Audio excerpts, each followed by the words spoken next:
Well, hello everyone, and welcome back to Keep This in Mind. I am one of your hosts, Karan Wilson, and our other host. I always love to allow her to introduce herself. Go ahead, Miss Ma'am. I'm Karen. Welcome Yes, back. Karan and Karen, and welcome back to Keep This in Mind, where we are all things mental health, motivation, mindfulness, and helping you to get your mind thoughts together so that you can live the best life. Before we jump into everything, we want to remind you where you can follow us and where you can see us. So remember, on YouTube, we want you to like and subscribe to this page. Make sure you click that little black bell so you can always be informed and on top of everything that we drop. You can also find us on Instagram at underscore keep this in mind. And if you're old school and you're on Facebook as well, we are also there under keep this in mind. All right, today we have a most special show that we are doing today. As you see, Karen and I are not by ourselves. We have a special roundtable of individuals that are here, and we're going to be focusing on the movie Inside Out. All right, Inside Out 2, matter of fact, which has just become the number one. Bree, remind me of this, right? It's become the number one animated film of all time now, past Frozen 2. Yeah. Hmm. Yes. So we are doing a special clinicians roundtable. So we're going to put all our clinical minds and mental health minds together and discuss this movie. But I think we want to give our guests a little opportunity to introduce themselves, correct? All right. Well, whoever wants to go ahead, jump in. And now they all quiet. Y'all All know right, Champ. I'll jump in. I am Champ Moultrie. I've been a clinician since 2017. My focus, as far as mental health is concerned, right now, I've kind of niched myself within the relationship space and the sex and intimacy space. So I help keep couples happy together, emotionally and kind of mentally, but also the area of coming together, as we would say. Yes. All right. Welcome, Welcome. Champ. Right? Nicole. Sure. Good morning, everyone. My name is Nicole Robertson. I am a clinician licensed in the state of Maryland, living in Indianapolis currently. I've been in the field for about, oh, wow, 12 years maybe now. Amazing to me. I had to think about that and count the numbers. I am currently in Indy and the director of the clinical mental health counseling program here at the institution where I teach, Christian Theological Seminary, where I'm working to both instruct, mentor, and help transform students into great clinicians. So I'm happy to be here today. Hi, Well, everybody. So I am Brianna Dance. I'm a clinician as well in the DC and Maryland area, and I serve residents in those areas. But also, my focus is on life transitions, navigating anxiety, depression, relationship conflicts, and I've been doing this for almost 10 years. I am a lover of media and self care, so I help people through my podcast as well, called Power of Care, navigate the ups and downs of life by sharing basically just hard times, how we've gotten through it. And so I definitely just enjoy what Karen and Karan are doing by having conversations like this. So I'm excited about talking about the movie. great. All right. So this podcast, this next hour or less, we're going to take a cinema therapy approach again with the movie Inside Out 2. Um, Movies can be a way of escape from reality for some of us, but they're also deep reflections of our culture and our inner lives as humans. And when we gather to watch a film, it's a collective experience and one that can have a profound impact on our emotions, our thoughts. So we get to peer into other worlds, both real and imagined. And cinema therapy uses its impact as a catalyst for healing. Clients or people in general, we watch a film with the intention of seeing ourselves reflected. So we're going to get to that. They may relate, we may relate to the characters or find their experience to be quite different from our own. So this information can be brought into session, into the classroom, as a way to explore our inner world. So we hope to foster that sense of exploration today. How about we get started with what themes kind of jumped out at you as you watched the film or after the film? So I would say one of the themes that really kind of came out to me was just really just the personifying of emotions to better just understand what emotions are and kind of how they operate, you know, in our lives. Like just putting a face to the emotion and understanding that the emotion is trying to kind of convey something to you, and Mhm. you begin to listen to it, you can now take that information and you can now process it in a way that would be better for you to understand you, but it also helps you to be able to now take that and give that to other people so that they can kind of understand your emotions as well. Okay. I walked away from the film thinking about identity, Mm, really understanding who you are and who you want to become. Like you, this element of evolving. You're Mhm. not always where you were, and you're not Right. always quote unquote where you will be, that's but good. you're evolving. So this idea of identity doesn't have to be stagnant. It can be Mhm. fluid. It can evolve. It can change. And so that was one of the things that kind of stuck with me. And all the other stuff, there's more, but that was very salient for me. That's good. That's hopeful. Mhm. Hmm. Yeah. That's good. Yeah, I would say the theme that stood out to me was life transitions. She's in full blown puberty's hitting, you know, Mhm. her friends she found out are going to a different school. So there's Right. some loss, some grief that comes with that. Mhm. Not all bad, but still a big change, you know, and I think, you know, going back to the identity conversation, okay, the stages of development, what is the role here that what are the things and the emotions that I'm experiencing as these transitions that are a natural part of life, like what comes with that? So those are the things that were standing out to me. Okay. I like. Yes. Quran. Yes. So two stood out to me. One was authenticity, Mhm. right? Being able to convey and be yourself. And of course, she's at that age 13 where she's trying to figure out her identity, identity versus identity confusion. Mhm. However, when I think about joy, and it was an article that I was reading from CNN and thinking about this, and they talked about how joy took on this motherly figure that, Mm, whenever anything bad happened, you tried to turn it for the good. So to Mhm. me, I looked at authenticity like no matter what happens, I'm always showing this smile. Like I'm Mhm. always happy when Mhm. really I'm frustrated or I'm disappointed. Mhm. But for whatever reason, I believe that I can't allow that to show, Mhm. right? mm, Or I can't express that. So authenticity stuck out to me, and then resiliency. Resiliency, being able to navigate this big change that she's going through, not just puberty, but now I'm going to be alone once again because she already went through that before when she went from Minnesota to San mm, Francisco. And so right. Right. now I'm facing the same thing all over again. Mhm. And so, how will I bounce back and work through this? That's what sticks out to me. That's good. Awesome. All of those. All of Hmm. those. Yeah, I don't want to piggyback. I had both where Nicole was and where Karan was. It's hard because we were trying not to talk about the movie Hmm. backstage and tried not to talk about it this week. But let me see. One of the other themes that you guys didn't mention already. Hmm. Maybe the balancing act between her confidence and her insecurity. Um, and again, it's back to identity, just trying to figure out who she's becoming as she moves, transitions into to adolescence, is a struggle.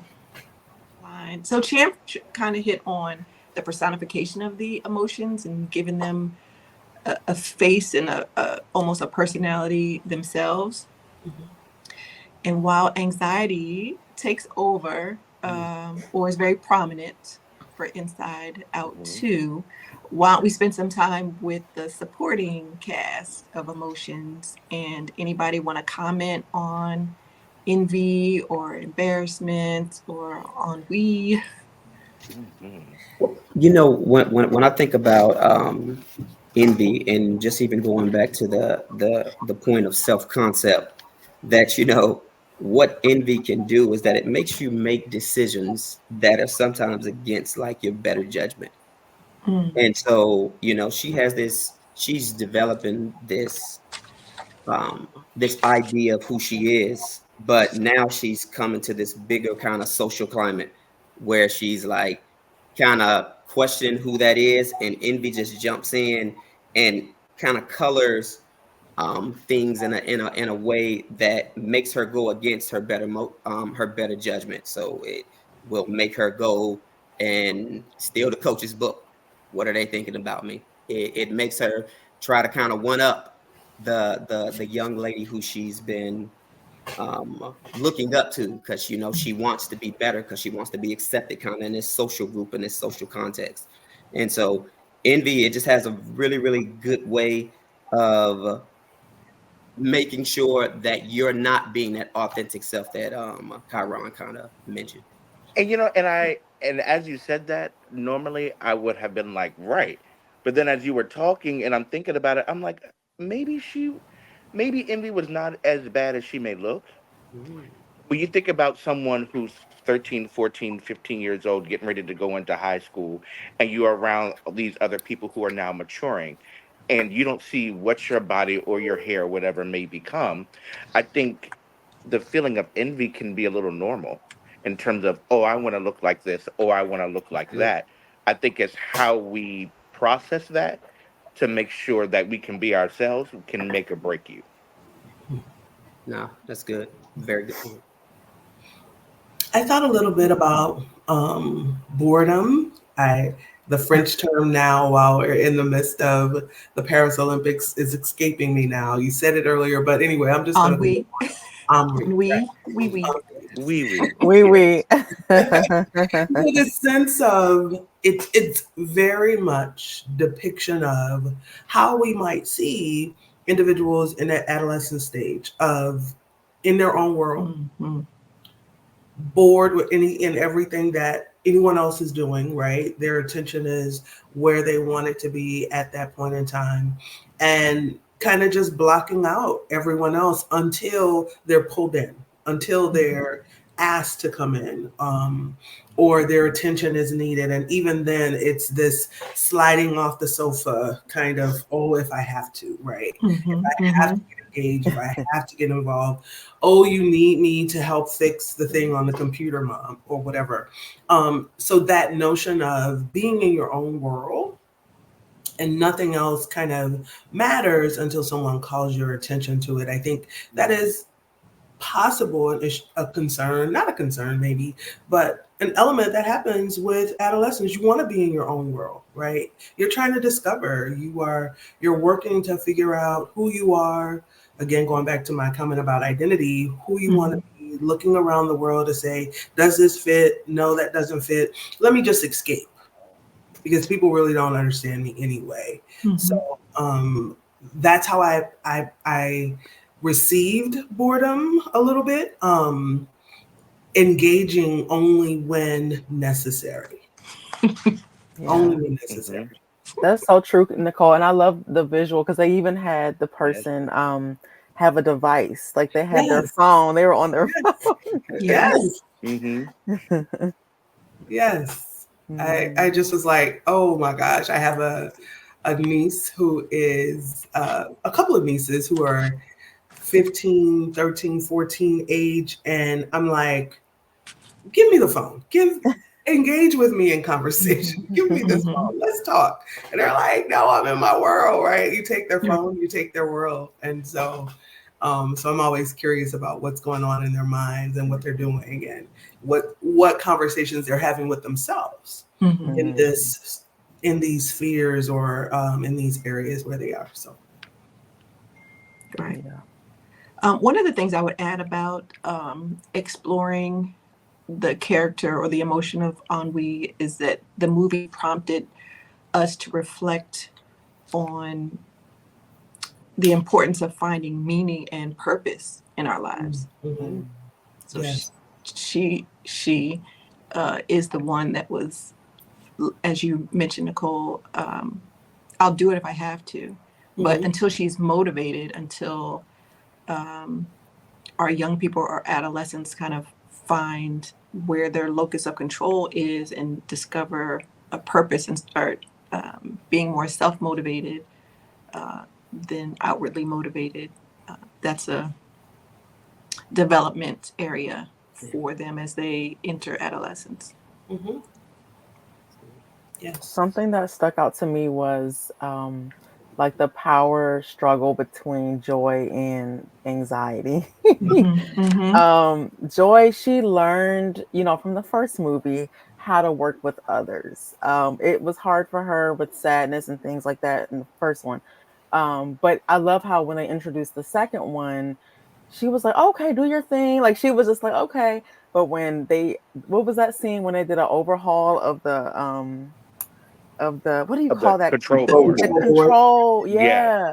And Mhm. she was like, whoa, whoa, whoa, who are these people? And she was starting to feel away, and I'm maybe jumping, but I just remember just throughout the movie they were just kind of, like, hold on, anxiety, hold on, joy, I got it.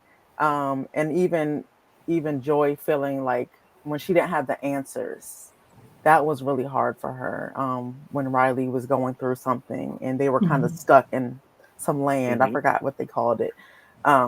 But I don't know. There was also, I feel like there was a time when anxiety did serve her well, when she was performing in her Hmm. game. Yeah. So it just kind of reminded me that, like, not to label things good and bad, or like to, judge things, judge the emotion, but it was just interesting to see how, even, I know I'm jumping, but towards the end, anxiety, I think, was sitting in a chair with some tea, and like Joy was coaching her like, okay, it's okay. Hmm. So like it was just cool to see how they worked together at mm-hmm. some point, but there was definitely a power struggle at the beginning when the new emotions came on the scene. Right, right. I think they were mirror images of each other. Mm. When you look at anxiety and joy, I see a connection with them. I was actually talking with a friend. We went to go see the movies together, and they were saying how they saw a connection between envy and disgust. That the things that disgust might not like, you shine your nose at, envy would come along. It was like, oh, but I like that dress. Oh, I wonder how it would be on me. And Mhm. so it got me thinking about how the other emotions can kind of pair together and Yeah. work together. Oh, I'm sorry for the thumbs up. Oh, wow. Let me not do I'll that. we can It control created an that effect now. on my It does its phone. own thing. Yes, yay iPhone. Uh, but it just brought it just helped me to see the emotions differently. And the one part of the movie that I really loved, to your point, Bree, when Joy, I think they were going through long term memory, I Mm. think it was, and Joy had fallen down in sadness. Really, like, Mhm. Yeah. I can't do this. How do I do this? And then here comes anger as the comfort. Mm. Yes. I Yeah. love that part, because Yes. anger is often just seen as the hothead. Mhm. Even as Yeah. clinicians, I think sometimes we often dismiss anger in saying that, oh, this is what you feel, but there's often an underlying emotion. But Yeah. anger is very real, and it can Hmm. speak to a frustration or a passion, and it can even comfort. Mhm. Getting that Hmm. out can be a comfort. So I Mm-hmm. love the way they depicted anger, and gave him more than one dimension. Mhm. Mm. Yeah, yeah, Hmm. yeah, Yeah. Yeah. for sure. It's really good. Anybody have comments on our blushing, self-conscious character of embarrassment? Oh. I thought it was interesting when we talk about this, the combinations of the emotions kind of helping each other, and like throughout the movie, sadness and embarrassment were kind of in cahoots together to kind of help dismantle whatever anxiety was creating with the 10, 20, 30, 40 plans. And that what it definitely speaks of is that, you know, um, just like anxiety is talking about things to be concerned of, embarrassment also has a place to where it's saying, "Oh, be concerned about it." It's in that all the emotions kind of have a place within its proper context, I would say, and that they all can work together in ways that you wouldn't even imagine that they could work together with. Right. Right. Yes. Yeah, because what happened at the end where embarrassment and sadness, he was helping her do something. I can't remember. She needed to read the manuals. Yeah. The answer was in the manuals, but without getting caught. Oh, Mhm. right. So he Yeah. like stacked up some of the manuals, to hide her. To hide her and help her. Mhm. Okay. Yeah. and then got the device from Henri to be able to allow her to control the control board to send kind of a new idea to Right. it. So he was able to maneuver in ways that the other emotions couldn't without being seen, right? No one knew. No one, if we think about embarrassment, right? No one knows that we're embarrassed until it shows Right. on us in some way, shape, or form. And so our embarrassment, if we don't show it, it's hidden until we get into a space. But it helps us. I agree with Champ to kind of do some other things like I don't want to be embarrassed, or I don't want my embarrassment to show. So what other things can I do in order, or what other emotion can help me to avoid, quote unquote, being caught or being seen? So I think all of the emotions have a proper have something to do and something to offer. And very much, I love what you said, Karan, that anger can be anger, Yeah. and it has a place, and we don't have to dress it down, but it can just be what it is. Right. So I would just add, I think the movie made embarrassment in such a relatable way. Yeah. Everybody, I don't think there's anyone who can say they've never been embarrassed unless they're just not being honest with themselves. And so the movie encouraged us to embrace our own vulnerability and develop a sense of greater compassion. There's a quote I heard a long time ago that our feelings, our emotions make great servants. So there is a purpose for them coming up and rising up to our awareness, but poor masters. We don't want to let anyone, including joy, have complete control. we left out nostalgia. Oh, nostalgia. Oh, She yes, wasn't No, in we're there not that ready long. for her. We still They have shoot We're her not away. ready for her. No. They put her back. They was like, nah. We are doing ain't supposed what to be they showing did up to yet. nostalgia. I love nostalgia. I'm a nostalgic person. Yes, nostalgia was there. We're leaving her out of the She picture. We sure can't was. forget. Come on, Grandma. Yes. So I know I brought her up, so I guess I have to make a comment about it. But I think one of the things they're reflecting, inviting nostalgia in, and often anxiety and or embarrassment or envy saying, no, we don't have time for you right now, right? Not thinking that even an adolescent person can deal with nostalgia, how things were, right? Right. We talked a little bit about Riley having the experience of, or will have the experience of, her friends won't be there with her when she transitions to high school. And so as a result of that, there is some elements of loss of what she won't experience. Oh, remember how the hockey games or my team was when I was with someone else? So nostalgia has a place, right? Right. Even in an adolescence experience. And so pushing nostalgia out of the room was something that was very interesting to me. I laughed often, like, oh, she's too young to have nostalgia or be nostalgic. I was like, no, not at all. Let nostalgia out. Like, let her come and play too. She's still building her album of. Yes. So I thought it not it was interesting, even as we thought about those sub characters, right? That nostalgia was out of sight, out of mind. And even among us, not giving her light, you know, a little bit. So I wanted to bring her up to She just didn't need think it about yet. Yeah.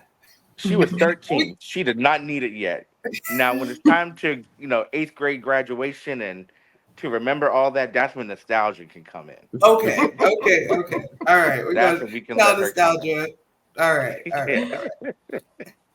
But I thank you all for letting me just highlight that. Nostalgia. No, thank you, Nicole, because you're helping me think about how that can help you through grief. Like reflecting on the good times, or like I think Karan, you mentioned it too, how she moved away from her hometown, and so she's had a lot of change. So I can think how, Nicole, like you said, nostalgia could still be helpful. Yes. But is nostalgia helpful in sudden change? In sudden change. Because when she was moving from Minnesota to San Francisco, there's preparation for that, right? Opportunity to say goodbye to friends. You've packed up the house and you're waiting for it to come. So it's a gradual change. But now here she is, and she's going to a camp with her friends. And just before she gets there, she learns, oh, we're not going to school with you. Right. And so now I'm thrust into a change that I did not ask for, that I don't know how to process yet. And now I'm meeting this super cool girl with the red hair on the hockey team who I want to be like. And do I leave? Do I take in these last few moments with my friends, or do I embrace what's new? In that space, where does nostalgia fall? Do you have time for that? Do you? Wow, that's a good question. She falls back down in the basement. That's why they was like, not yet. Yeah, they were like, "Whoa, we got to go through this door. We don't have time for that." No space. I think nostalgia didn't have. There was no space for nostalgia. No space. Right. Because it was sudden. I keep wondering. That's a wonderful question. Like, in rapid change or sudden change, is there space for nostalgia? And I'm like, should there be? I think there should be. I think we rush through change, going to the next thing. Sometimes that might cause some of our anxiety because we don't take time to consider how this change is impacting us, right? In adolescence, of course, we're looking at it, from a few years removed from adolescence, we'll put it that way. But living in that moment for an adolescent, they're thinking about the next thing, right? I don't really have time to process. And later on, I think being embedded in them will be, well, what did I lose? What's missing? As they begin to think about their anxiety, their friends, or not their anxiety, their anxiety, but their identity, because I want to be a good person. I love people. I want to help my friends. And now it's changing, right? And what caused me to change? Did I not take the time to stop, recall, remember? So I know we can go back and forth on how it might be appropriate and when, but I want to, my thoughts is, how do we ponder that? How do we help make space for nostalgia? Or is nostalgia required?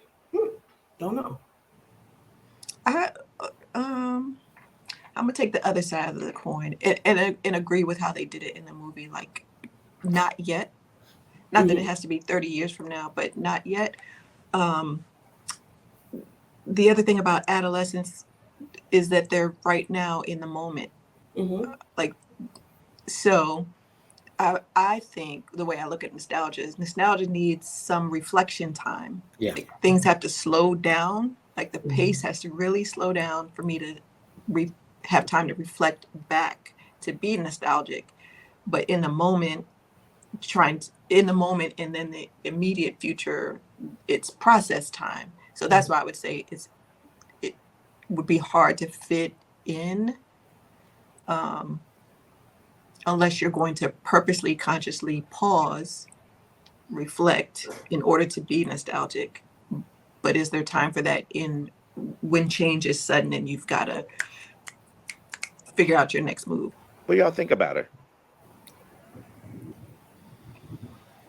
When I think about anxiety, that again, anxiety has its place. It's an emotion a lot of times that we seek to kind of get away from, but I think a lot of times anxiety is trying to tell us something, and generally it's trying to tell us, pay attention to this, but we tend to, if we allow anxiety to go kind of unchecked, what it eventually does is that it just hijacks our state, and it actually begins to color everything through, sometimes worst case scenarios. Yeah. And if we don't allow anxiety to have its space and say, yeah, anxiety, you are important, we need to pay attention to what you're talking about, but to not just allow it to move itself into a place where it hijacks everything, and then suddenly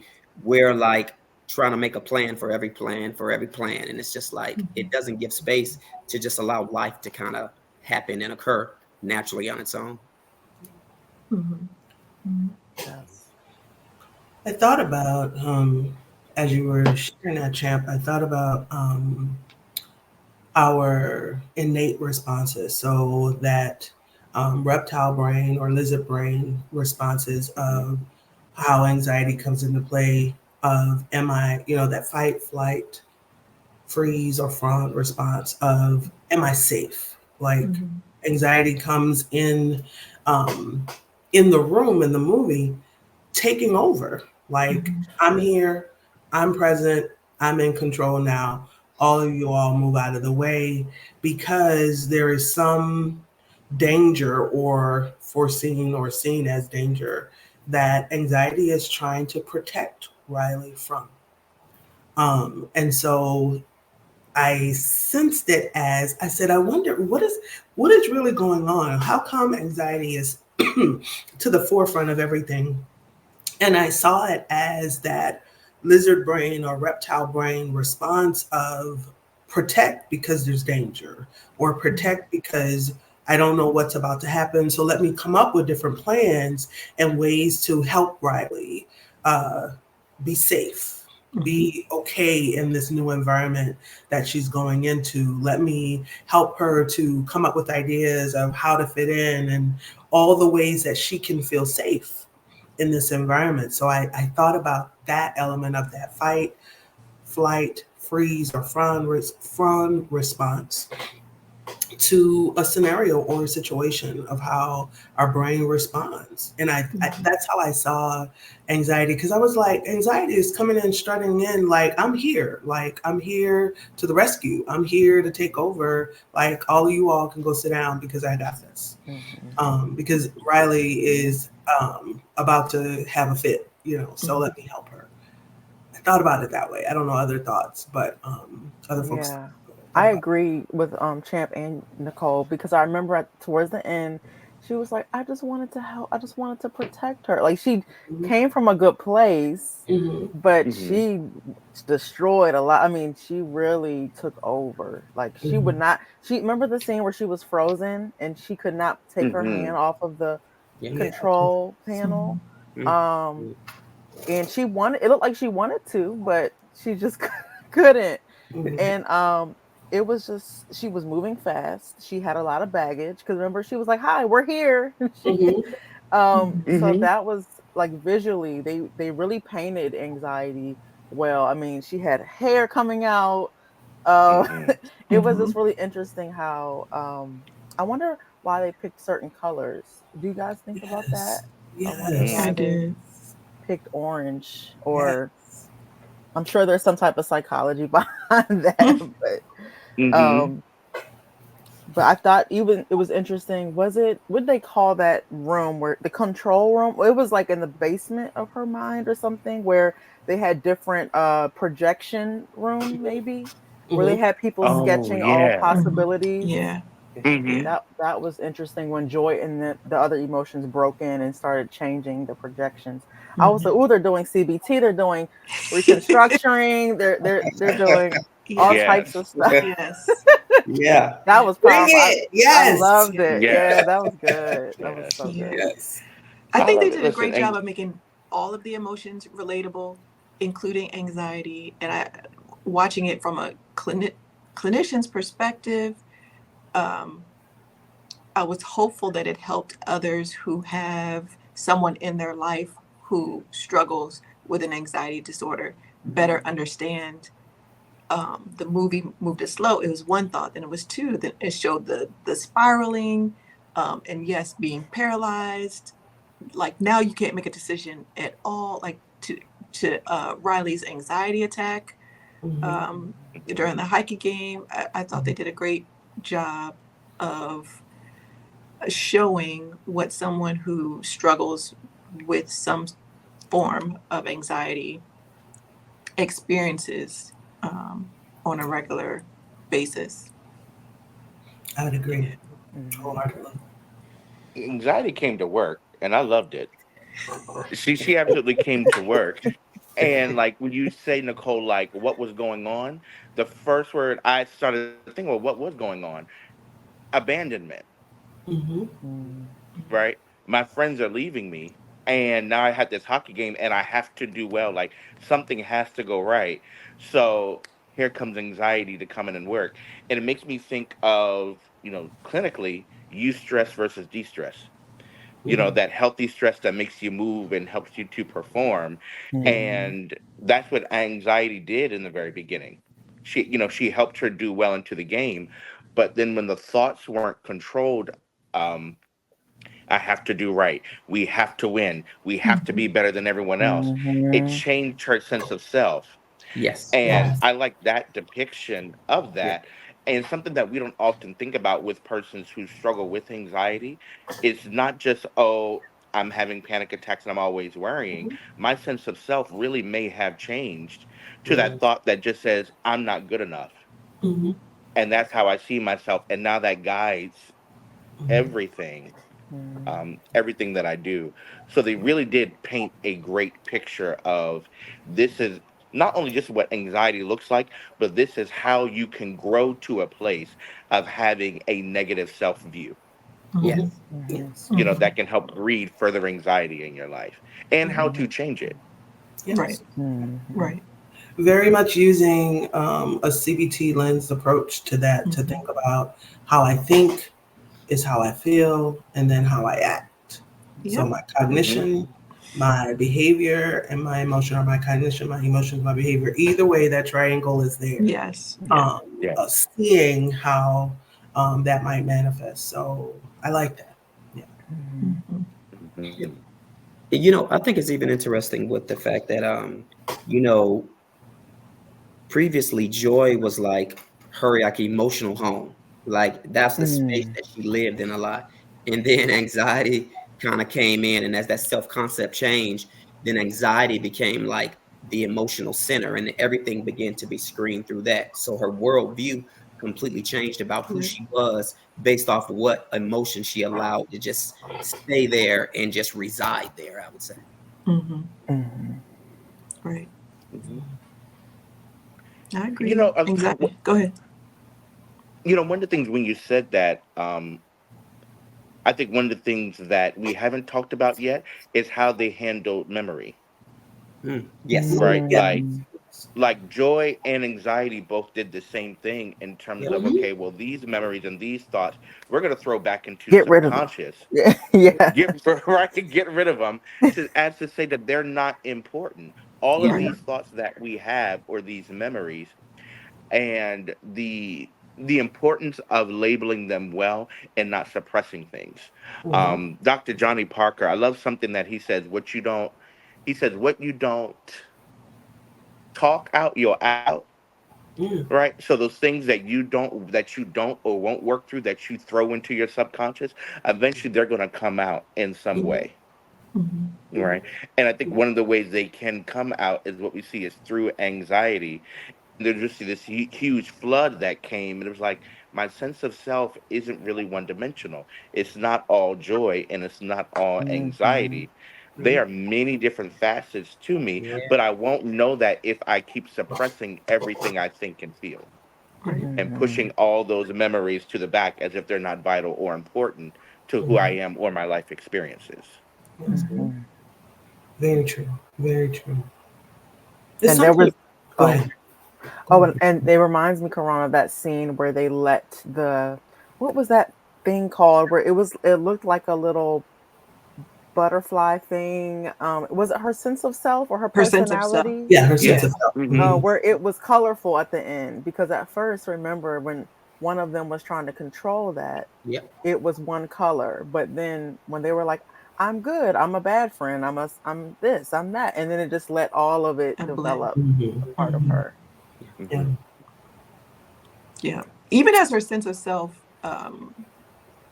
transitioned through the film Brianna, so it's white almost. The Yeah. first one, in Mhm. Like a Flower, and then when anxiety takes over, Karan and I were talking. It's very rigid and sharp, and Mhm. orange, and then at the end, a blend once she's better able to integrate Mhm. her emotions, and Yeah. let them each have their space and place. Yeah. Yeah. I think the word integration is really good because a lot of times, we try to compartmentalize them and understanding that, again, because each emotion has its place, learning to integrate them inside of our lives in a proper context and in a proper way will help give us a better sense of self and who we are. Mhm. Yeah. Mm-hmm. Yeah. And it kind of reminds me of something Dr. Anita Phillips said in her book. I forgot the name of the book. She just released it. The The garden garden, The within. Garden Within, Mhm. yes. I Yes. think. Mm-hmm. She was like embracing your whole story.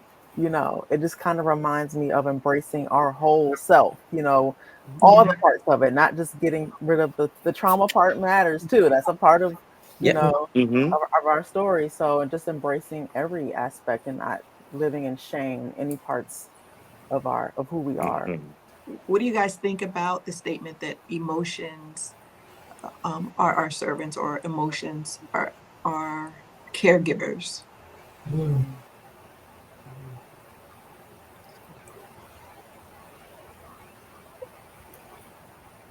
Well, I think ultimately, understanding that the emotions are always trying to tell us something, so like a good servant, like someone that is a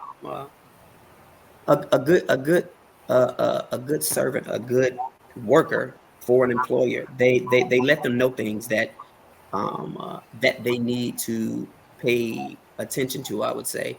And a lot of times, if if we're not willing to listen, then it'll create any number of just bad situations and circumstances for us because we won't just allow space for the emotions to tell us, like, you need to pay attention to this. This is something of concern.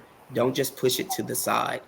Um, uh, so when I think about, the emotions being servants, they are telling us things that we need to pay attention to, and then making sure that we hear them and give a proper space for them, and then kind of move through that and give each thing its proper place, I would say. I love the way you worded that, Karen. That you said earlier, they're servants, not masters, right? Hmm. I They love make that. good servants and poor masters. And poor Yeah. masters. I love that. I'm gonna use that. Um, but I agree with what Champ said. I think that they serve us, but I think language is important. It's helpful because Absolutely. sometimes we don't know what they are, what we're experiencing. So I mean, even having this movie to have a face or a name and a color or whatever, it does help. adults and adolescents and children, or whatever age you are. I think it definitely helps us to understand what we're experiencing, and so we can move through it and not try to suppress it or get past it or things like that, but to move through it and to not let it be our master. So I definitely love that phrase, and I agree wholeheartedly with that. Mhm. I would echo that, echo those comments, and just I think about myself. A moment of transparency. I'm like, when I'm feeling anxious, I'm like, what's going on? I'm Mhm. asking that feeling, like, what do I need to be aware of? What's going on? What's happening? I'm feeling anxious. That's not kind of my homeostasis place. That's not where I kind of hang out. So if I'm anxious, what's happening? What are you trying to say to me? What are you trying to convey to me? And if I just take a moment, and for others as well, that might be something I say to clients as well, asking yourself in that moment, kind of stopping, checking in with yourself to understand what's happening in that moment that you need to be aware of. Because it is, I believe, they are our servants and not our masters when we put them in their appropriate place and make space for them to be Mhm. able to know that they're communicating something to us. Mhm. What is anxiety trying to say to me? Oh, I had this dream about something, happening repetitively, and I couldn't find a way to get out of it, just as an example. And so being able, or like my brain went to an escape room. I don't know if any of you all have done an escape room Mhm. before, and I'm like, wait a minute, am I going? Y'all gonna let us out if we can't get out, right? If I can't figure it out, you all are gonna let us out. And so Right. anxiety for me is, what are you protecting me from? What are you warning me about? What are you trying to help me see, so Mhm. that I can plan for that, as anxiety did in the movie, so that I can have a course of action that I need to take, or that I can help myself prepare something as, okay, I can't avoid this particular situation, but here's how I'm going to help myself be prepared as I enter in.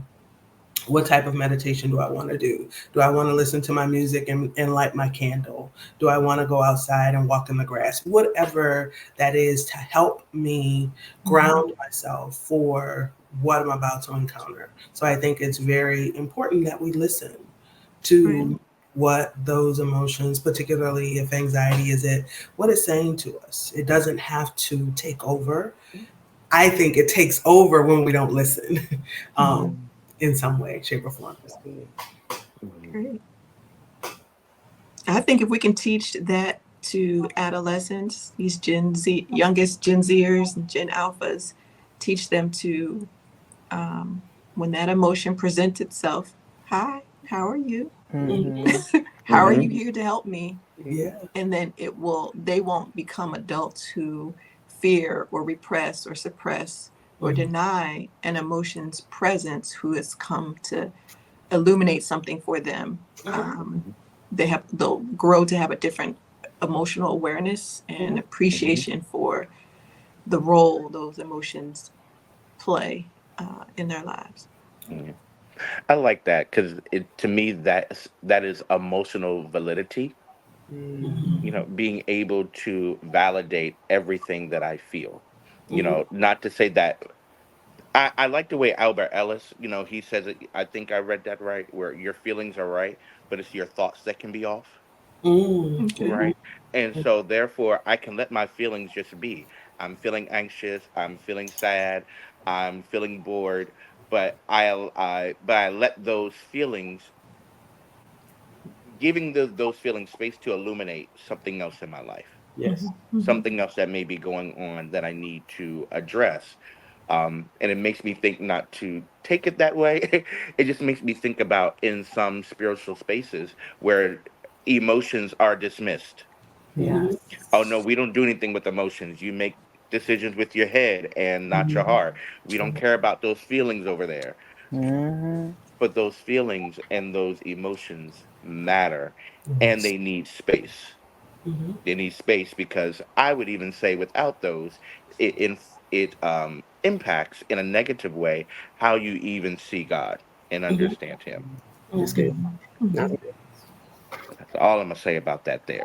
My brain went to immediately went to scripture that says, how do I, scripture that says be anxious for nothing, right? Mhm. Probably King James or Old King James or New Mhm. King James version of don't be anxious, right? And so Right. we're taking then that concept of literally, literal, rather than figuratively, be anxious but nothing for nothing but pray about everything.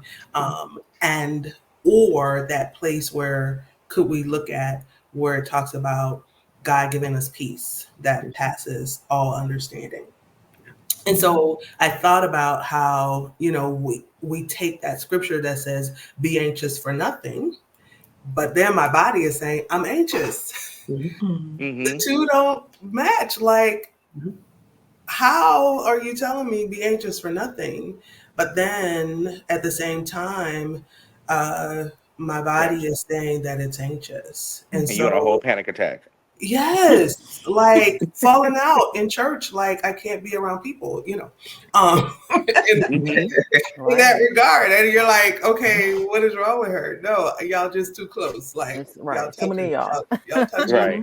give me 10 feet.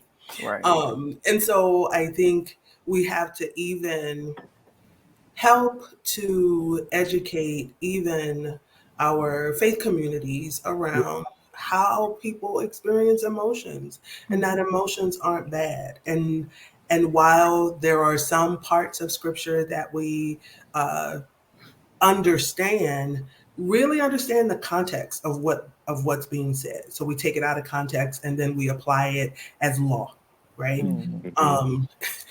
So much, so often. I'm not going to even go down that rabbit trail, Right. but that's how we then see and apply it, and not ever really assessing how someone is experiencing that thing.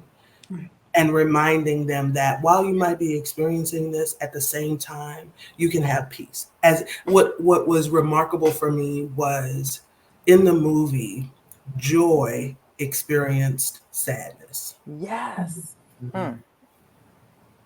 And so that was like spirituality, all gleaming, sky open up, God saying, a word here is that how could you be joyful and experience sadness? How make it make sense, as someone might say. And I was like, that's real. I can experience joy. I can have the joy of the Lord. I can be joyful. I can remind myself to rejoice, as Paul says, in all these different places. But it's okay at points in time to be sad. Right. My heart is sad. David sings all these different songs around my heart being sad. But I'm reminded, God, that you're still here with me, even in the midst of my sadness. Yeah. Nowhere that I go, you're not there. Right. And so I can have joy, and joy can be sad, quote unquote. And so the two, if you will, they can exist. Yeah. They can exist together in the same room, Yeah. in the same person. Right.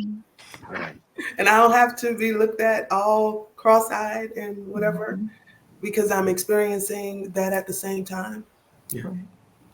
So In the reverse, yeah. go ahead.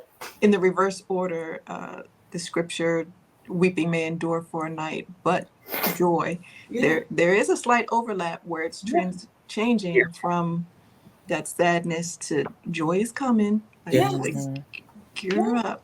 Yeah. Together. Yeah.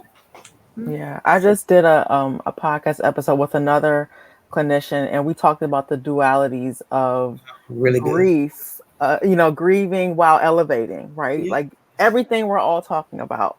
And I'm not going to repeat everything, but because we all know it, but it's just it's such a good conversation, because I do agree with all of you about educating our faith communities about these things, because we know it, but just helping to like free other people, because it does impact your relationship with God, and it keeps you away from people. It may want to isolate you from community, because you feel like you're going crazy. Mhm. So I know we talk about spiritual bypassing and Yeah. using, downing, using scripture or other things to like suppress what's really going on. So Mhm. I agree with this whole conversation. Good. A lot of times when I'm talking with clients, it helping them to understand that we have a center, we have a place, because the whole duality thing is that we tend to be on one side or the other. Right. It's either faith or it's works. But Mhm. but in reality, it's always both. It's just knowing to have the discernment on which one is trying to kind of present itself. And I think a lot of times we we have difficulty understanding that we have to allow these things to coexist, and that we can do a lot less eisegesis, putting stuff in the text, and do more exegesis, pull the stuff out Mm-hmm. of the text and allow the text to just say whatever that it's particularly saying. That the the the Bible definitely has the core message of what it's saying, but so many times it's going to have you know do this thing and then don't do this thing, and people Mhm. kind of get lost in the midst of that. And it's like, yeah, it's both. You just have to be able to center yourself enough to say, what is this thing saying to me right now? What is the scripture saying to me right now? What is the emotion saying to me right now, so that I can allow God to speak to this moment, this season, this time.